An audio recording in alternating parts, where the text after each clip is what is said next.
శనిదేవుడంటే ముల్లోకానికి చుక్కలు కనిపిస్తాయి. కర్మకారకుడని, ఏలినాటి శని సమయంలో కర్మ ఫలితాన్ని అందిస్తాడని అందరూ భయపడతారు. కానీ శనీశ్వరుడికే చుక్కలు చూపించిన హనుమంతుని కథ తెలుసా? ఇప్పుడు తెలుసుకుందాం రండి. ఒకరోజు శనిదేవుడు హనుమంతుని దగ్గరకు వచ్చి, హనుమా, ఇప్పుడు నా వక్ర దృష్టి నీ మీద పడింది, అందుకే నీ తల మీద కూర్చుంటా అని శనీశ్వరుడు తల మీద కూర్చున్నాడు. దానికి హనుమంతుడు సరే అని తన ప్రతాపాన్ని చూపిస్తాడు. ఇద్దరి మధ్య భీకర యుద్ధం జరుగుతుంది. హనుమంతుడు తల మీద పెద్ద బండరాయిని పెట్టుకుంటాడు. హనుమంతుడు మరియు బండరాయి మధ్య నలిగిపోయిన శనిదేవుడు, అయ్య బాబోయ్, నన్ను వదిలిపెట్టు అని వేడుకుంటాడట.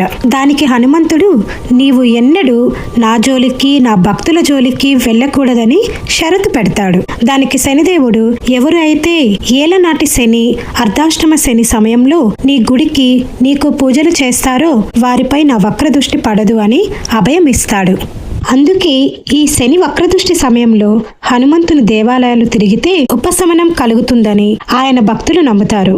మీ అందరికీ కూడా వారి ఆశీస్సులు ఎల్లప్పుడూ ఉండాలని కోరుకుంటూ ఈ కథను ఇక్కడితో ముగిస్తున్నాను. లైక్ చేయండి, షేర్ చేయండి, మా ఛానల్ని సబ్స్క్రైబ్ చేసుకోండి.